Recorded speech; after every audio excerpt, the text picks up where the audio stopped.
today we have a very special guest. His name is Jakub Janowski, and basically he's one of the people because of whom we have very accurate numbers and very accurate description and the real scope of Russian losses during the Russian invasion of Ukraine in 2022. OSINT is a very big part of this war, and Jakub is a contributor to both Bellingcat and Oryx blog.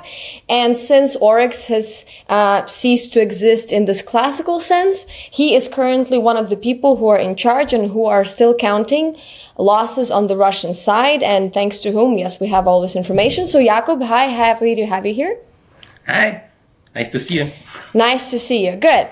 So we're going to begin with something that everybody's very eager about, something that has been in the news all the time ever since it began, the counteroffensive. We all know that it's ongoing, and as an OSINT analyst, do you see anything peculiar in regard to that counteroffensive? I mean, how's it going in terms of OSINT information? Can you characterize it from that regard, from your expertise within the field? And is it any different in that matter from previous Ukrainian counteroffensives? What we can say about the counteroffensive is significantly affected by censorship on both sides. Neither side is volunteering any information that would make them look worse than necessary, and often the information that is released with significant delay. We also have some private sources, but for operational security reasons, we are sitting on certain information for a few days before they can be released. So that complicates obviously the matter. In terms of comparison to previous offensive, I would say that it's to some degree comparable to last year's offensive to liberate Kherson, which was also quite slow, significantly affected at that time by Russian minefields, and in general it happened. Most of the progress happened in phases that were spaced out weeks between each other, and it showed that it took some time both to attract Russian troops in the battlefield and also find weak spots and exploit other opportunities like destroying Russian artillery. So in this regard, this looks quite similar, but it's on much larger scale, and from what we can see, Ukrainian forces are focusing a lot of effort on suppressing and destroying Russian artillery, because the impression everyone appears to have is that without artillery, Russians would be pretty screwed. Okay, so basically, are the numbers changing somehow in terms of what you can count? Is it like a graph, or is it like a line? Or is it like a upward scale? Like, what would you compare it with? We were arguing here, like, because we've seen like some days it's 1-to-1 ratio, other day it's 1-to-4 ratio, and we were arguing like if the numbers change or maybe information change, what have changed in this relation? Yeah, I suggest not paying too much attention to individual updates and just average them out, because we are still sometimes finding like a dozen trucks from last year or things like that that might affect the overall count. And obviously, in terms of perception how the offensive is going, I would suggest people completely ignore things like trucks and similar non-combat vehicles that are not really affecting what is going on the front line. They might be useful for tracking, let's say, logistical strikes and things like that. But I would say that their effect is unlikely to show up on the battlefield in the short term. If tomorrow one side or another loses 100 trucks, they would feel it, but it wouldn't change much in the following few weeks.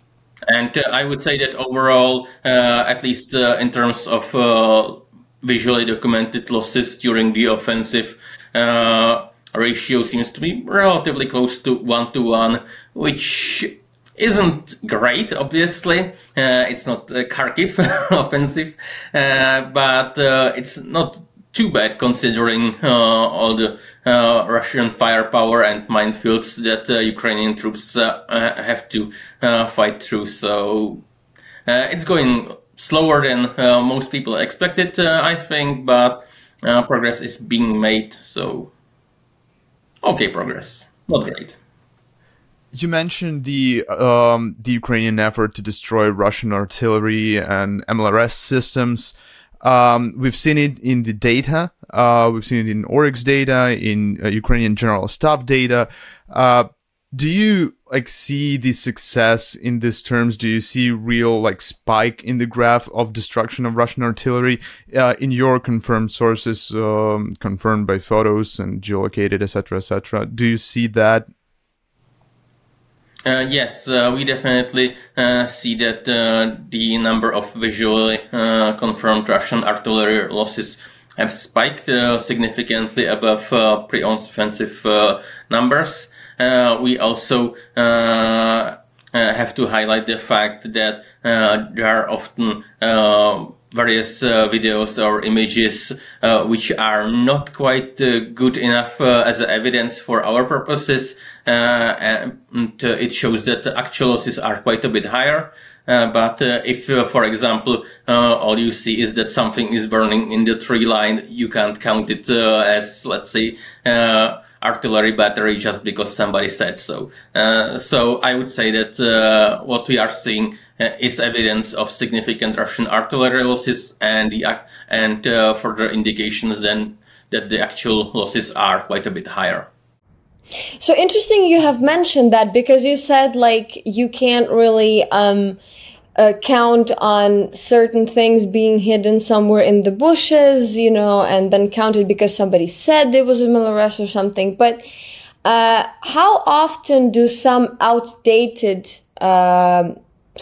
information come into new, for instance, data? So are there many cases where you have confirmed something a couple of months after it was actually destroyed? First, I would say that on daily basis we are getting a lot of old footage. Mostly it's being reposted, usually by people who don't know any better or didn't properly check. It obviously takes some effort to check, let's say, if some burned out BMP-2 is one of the 600 already on the list. But we also see still quite often losses from 2022, even I think it was last September or something, we are still finding destroyed wrecks of Russian self-propelled howitzers in some forest near Kiev or somewhere like that. And in Sumy, we still occasionally find videos from locals there that contain losses that we weren't aware of, either because we didn't notice the video being posted at that time, or simply because it was in some remote area that might have been inaccessible due to danger of mines and unexploded ammunition. We have the General Staff reports on Russian losses, both in Russians killed in action and also Russian artillery, tanks, etc., etc. You've probably seen and know it. How do you compare those losses, which Ukrainian General Staff reports, to the losses you see? Do you have some kind of a ratio in mind, which, I don't know, how if you see one tank in a photo, there's probably two other tanks not photographed or something like that. Do you have any understanding in how those losses compares, how those data compares?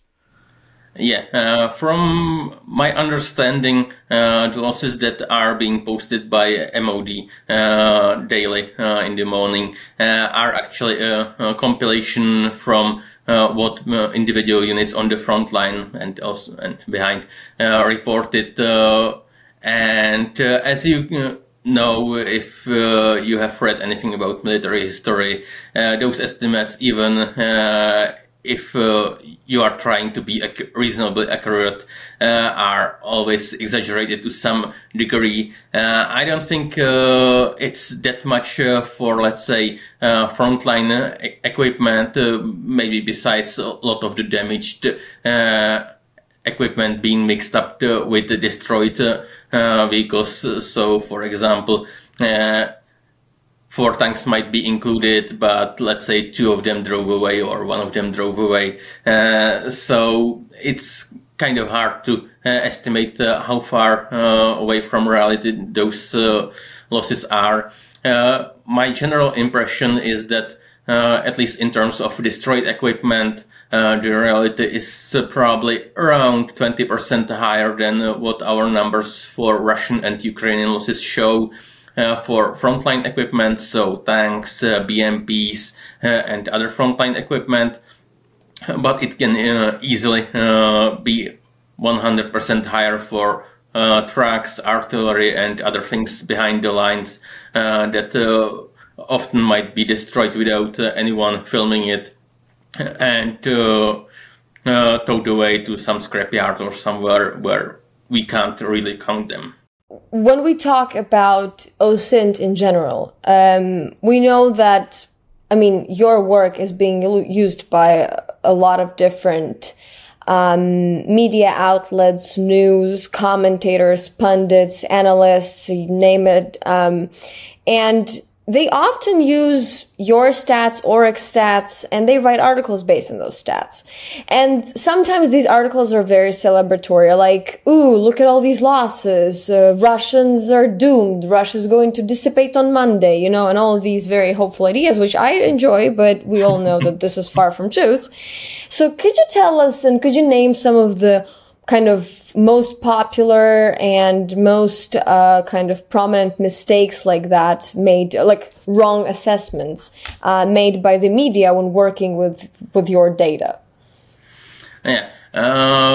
We have seen some articles that used poor methodology, like I think it was couple of weeks ago, there was some article in Bloomberg that extrapolated from our statistics and from donated equipment that Ukraine, for example, had, I think, more tanks than Russia or something like that.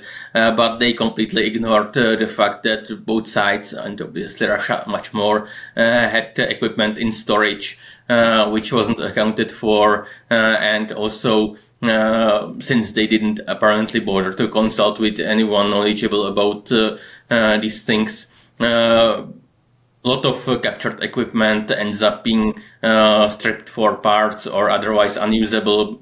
Often the reason it was captured in the first place was that it was damaged or broke down or some other issue with it. And for some equipment, the site that captured it might not have spare parts to keep it operational.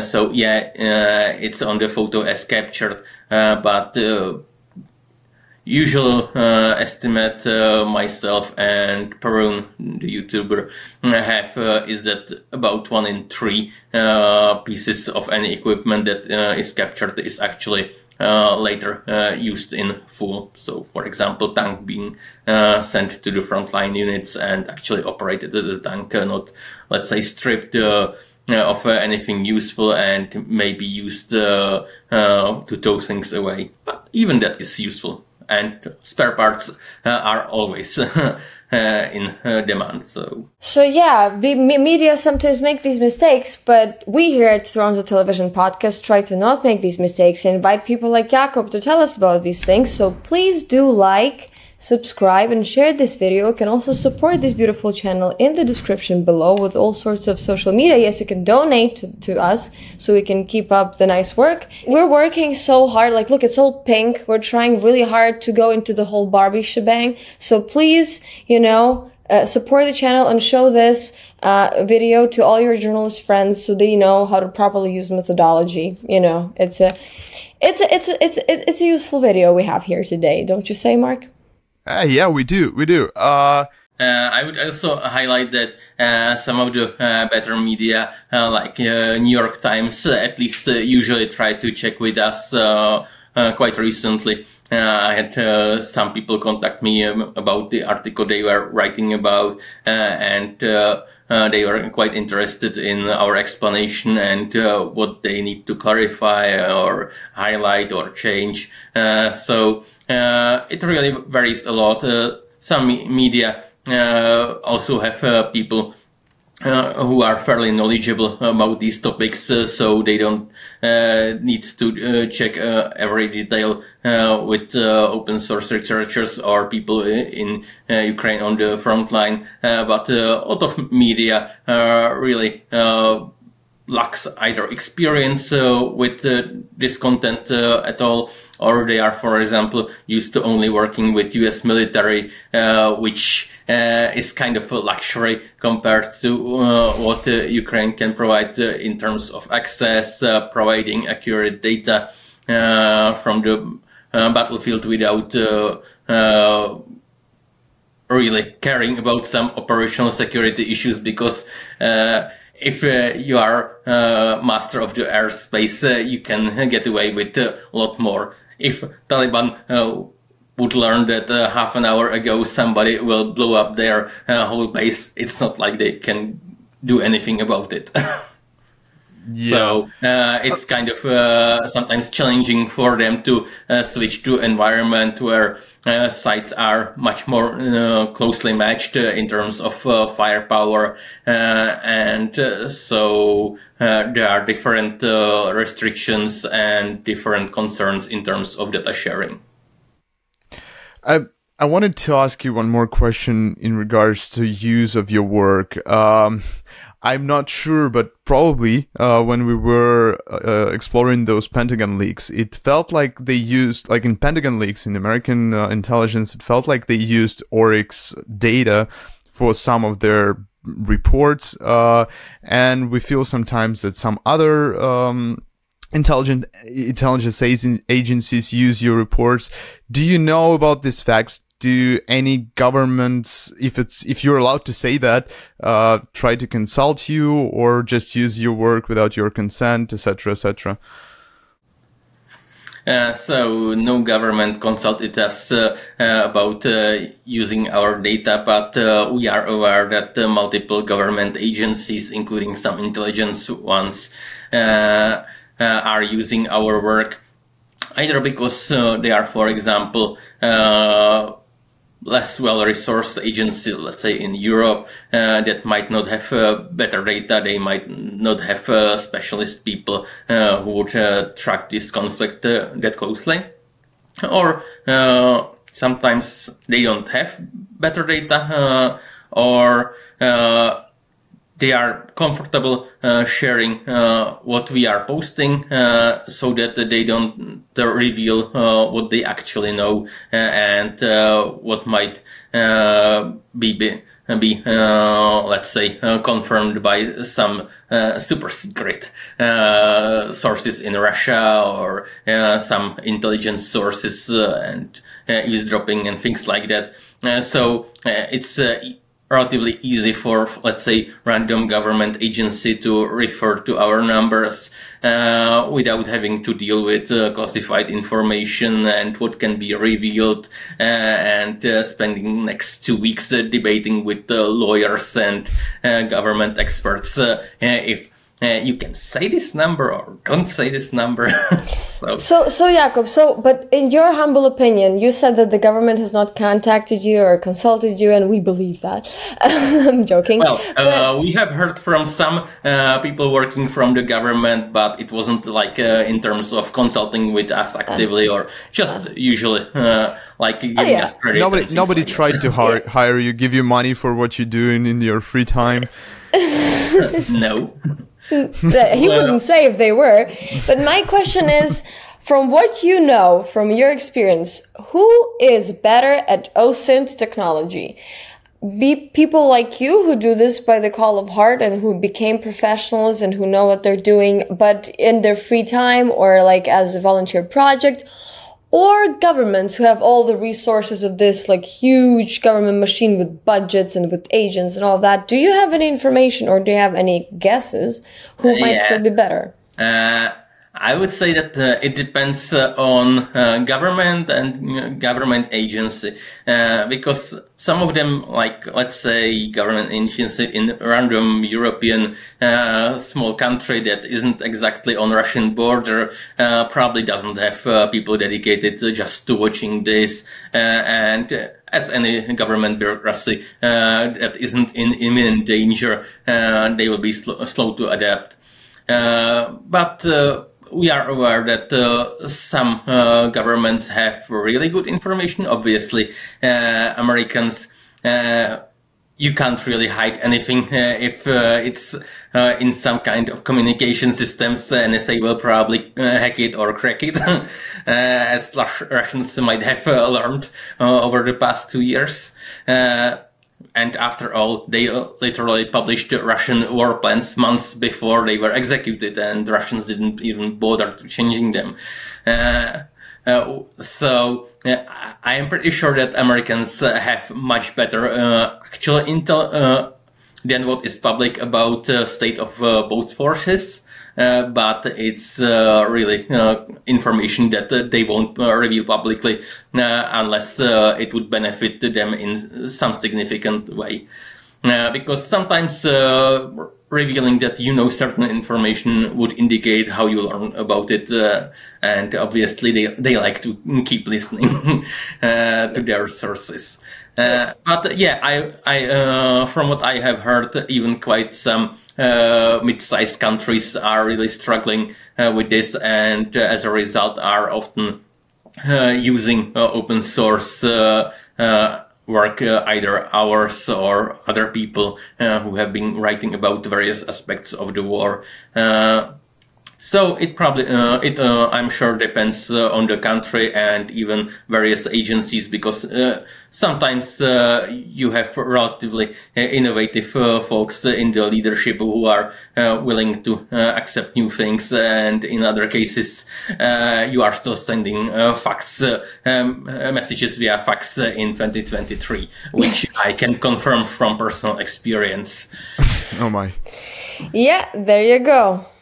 I have one last question. Yeah, I have one last question that's just interesting to our personally, and kind of it's a good thing to end up on. Who publishes more content, Ukrainians or Russians? Definitely Ukrainians. Really? Well, at least only if you count new content, not something photographed from 13 angles and sent at least 50 times already. But some Ukrainians like to reuse the old footage as well. But sometimes I think on both sides, mostly it's just people finding something newly uploaded and posting it on internet without checking properly. Some of it is deliberate propaganda, but mostly it's just people not bothering to check on both sides and just cheering to enemy losses. As a result, I would say at least a third of what we are seeing on Twitter and Telegram is discarded as known losses. Most of it relatively easily, because it's usually, let's say, week 2 old or something like that.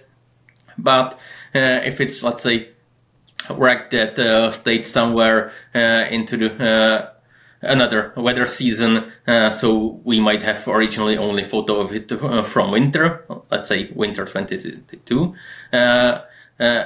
If we get a new image from another angle, let's say in May 2023, it can sometimes slip into our statistics before it's found to be duplicate, or it might take us quite a bit of work to initially check it and find out that it's an old loss. Yeah, thank you, Jakub.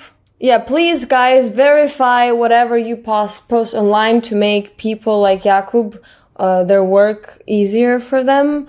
Yeah, make sure the thing you're posting is not been posted before, or, you know, just, we promote general media literacy on this channel, you know, so just like do a good job, guys. Yeah. If I can ask people for one thing, if you are posting some equipment loss from somewhere, please post if it's not OBSEC sensitive, obviously, location, village, town, at least district or something, because it helps us a lot. If we, for example, know that it's in some village 5 kilometers south of, let's say, some town, we can check. We have geolocated, or other people have geolocated lots of previous losses, and we can quickly check just that location or its surroundings, and it really makes our work a lot easier to check just, let's say, small area, and then to looking for all losses from eastern Ukraine of EMP2s. Obviously. Yeah, see, listen to Jakub, be good fellows. Mark? Yeah, and subscribe to Oryx and to Ukrainian Toronto Television, and press like if you watched it till the end. That's you're probably our no, press like anyway. Just like what? Yeah, well, press like if you have watched it. Press like if you didn't. Press like if you haven't seen it. Share it. Like, you can rely on us. You know, we're pretty good at this stuff at this point. So like, just share it. Send it to your grandma. Send it to your grandparents. Send it to your village neighbor somewhere else. Send it to your friends from abroad so they learn more about these things. And thank you, Jakub, for being with us, for finding the time. And we will see you next week.